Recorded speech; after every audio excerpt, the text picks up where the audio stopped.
Apple's new M2 Pro and M2 Max MacBook Pros are here, and if you're thinking about ordering one, you need to watch this entire video because I'm not only going to be giving you guys purchasing recommendations for which models and which upgrades to buy, but I'm also going to share 10 mistakes you need to avoid when purchasing. We're also doing a worldwide giveaway of a new MacBook Pro and Mac Mini, and all you got to do is subscribe, enable notifications, and comment below, which you can do on each new Mac video we make for more chances to win, and we'll choose a winner live on February 1st, so don't miss out on that video. Now, as far as the first mistake you need to avoid, don't think you have to buy the M2 Max chip upgrade. The M2 Pro is more than powerful enough for most people. The only reason to get it is if you really need as much GPU performance as possible for 3D rendering or gaming. Also, the M2 Max chip is no longer as good of a value as it was last year. In a really odd and hugely disappointing change, the Max chip no longer gets 2 video encode engines and 2 ProRes encode and decode engines. So because of that, it's not as worth it as it was before for video editors. So many of you guys out there might just be fine with the M2 Pro chip as long as it has enough GPU performance for your needs. As for mistake number 2, keep in mind that Apple's GPU on the M1 Max model didn't scale that well. So while you might upgrade to a 38-core GPU, you won't get 2 times more performance in the real world. So as you get into more expensive chip upgrades, you're losing some value due to diminishing returns and bad GPU scaling, but hopefully Apple improved it a bit this year.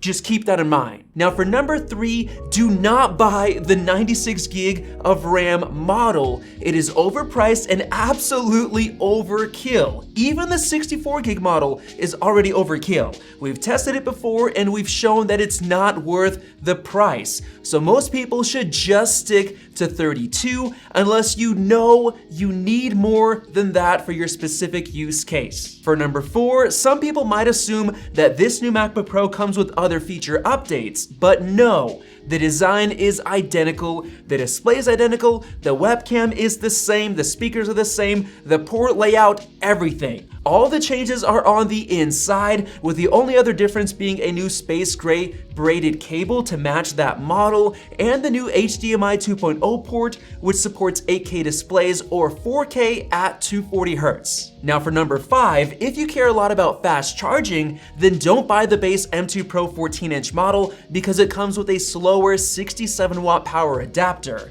By simply upgrading the chip, you'll automatically get the 96-watt fast charger, which will charge it up to 50% in 30 minutes. However, every single 16-inch model comes with the crazy good 140-watt power adapter for 50% charge in 30 minutes, even on the much larger 100-watt-hour battery, so keep that point in mind. For number 6, you might be tempted to upgrade to a new MacBook Pro for the new Wi-Fi 6E and Bluetooth 5.3 specs, but honestly, it's not going to make that big of a difference, especially since Wi-Fi 6E support on the MacBook requires a Wi-Fi 6E router, and they're still very expensive. So while it's a nice spec upgrade, don't put too much weight on it in terms of your decision to upgrade or to buy. For number 7, don't underestimate the 14-inch M2 Max model because it comes with something very special this year. If you didn't already know, the 16-inch M1 Max model from 2021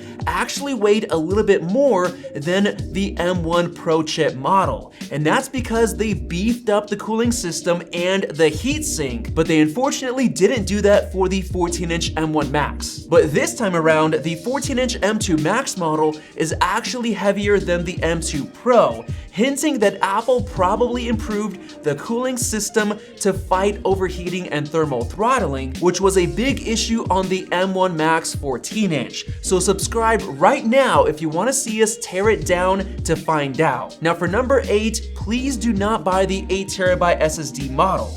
It's absolutely overkill for a lot of people out there. I've had a 1TB 16-inch for over 2 years and it's been completely fine for me, so I would suggest that you stick to either a 1TB or maybe 2TB storage model. Don't waste money going all out because it's gonna lose its resale value insanely fast, especially after Apple updates the MacBook Pro again. And also, you never know if you're gonna be tempted into buying the M3 Pro or Max version in about a year and a half, so upgrading to 8 terabytes is a bad idea for literally everybody out there. Now for number 9, don't assume that the 14-inch MacBook Pro is identical to the 16-inch in terms of features. The 16-inch model actually comes with a couple of bonuses that you might not know about. Of course, the display is larger, which is obvious, but the added benefit is that the bezels actually look slimmer due to the ratios, as well as the notch at the top actually looking smaller for the same reason. On top of that, the 16-inch gets a much larger trackpad, which is more convenient to use, and the speakers are actually a lot better as well compared to the 14-inch. As far as battery life, the 16-inch gets 3 hours more in terms of web browsing, which is great, and don't forget that the 16-inch gets a more powerful 140-watt power supply, which also can be used to charge other things. Now for number 10, this is a disclaimer. If you already have an M1 Pro or M1 Max MacBook Pro, do not upgrade. I don't think it's worth it at all. Sure, the CPU and GPU performance is 20 to 30% higher, but if you won't be taking advantage of the extra performance every day, it's not worth it. And I would even say that if you're gonna have to go into debt to buy one of these new models, don't do it. The economy isn't looking so great right now, and the last thing that you need is more debt. Just keep whatever MacBook you have already until everything stabilizes again. And now let's get into my M2 Pro and Max MacBook Pro buyer's guide with my own personal recommendations. Starting with the base 14-inch model for $2,000, this is gonna be the one that I recommend for people who usually buy less expensive laptops in the $1,000 to $1,300 range, but have decided to finally go for the high-end MacBook Pro this time around. And that's a great idea because of features like the 120Hz ProMotion mini LED display, which is fantastic. I honestly think that for the common person, the base model with the Bend M2 Pro chip is more than enough for 80% of the people out there, giving you the snappiest web browsing performance you can get and enough overall performance to handle many of the common productivity apps like photo and 4K video editing. Now, people doing photo editing should also consider upgrading to 32 gigs of RAM because it really helps improve performance, and even regular users who tend to have a ton of internet tabs and apps open at the same time should consider upgrading to 32 as well to avoid any slowdowns from completely full memory. And as far as the actual chip upgrades, I honestly don't think they're worth the extra price unless you do productivity work every day, and especially if whatever you're doing is making you money. And in that case, you can probably write it off as a business expense as well. And in terms of which chip upgrades to make, keep in mind that the M2 Max chip has identical CPU performance to the spec'd up M2 Pro chip. There's no CPU performance difference at all. The M2 Max is really there for the upgraded GPU since it has double the GPU cores. So if you're a programmer who needs a lot of CPU performance, the M2 Max will do nothing for you compared to the high-end M2 Pro. Do not upgrade to it. Just simply upgrade to the spec'd up 12-core CPU and that's it,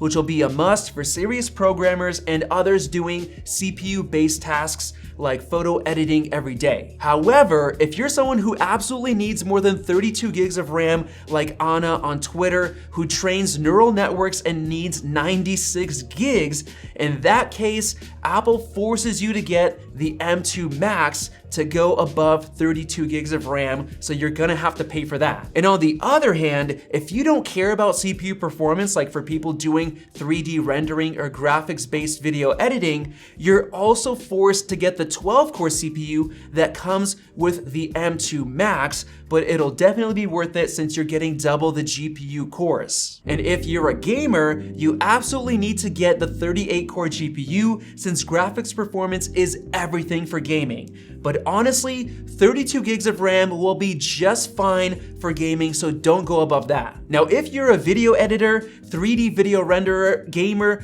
photo editor, or anything that relies a lot on the display, then I would recommend the 16-inch model because the extra screen real estate gives you a huge advantage and makes it so much easier to do your work. And on top of that, the 16-inch model is also great for watching movies and shows because the display is more immersive and the speakers actually get a lot louder and better, so it's worth it. So there you have it. There's my personal buyer's guide for the new MacBook Pros. And if you'd rather get an M1 Pro 14-inch for only $1,600, you can use the YouTube tagging feature to check it out. So click the circle above to subscribe and don't forget to comment to enter the giveaway. Thanks for watching and we'll see you in the next video.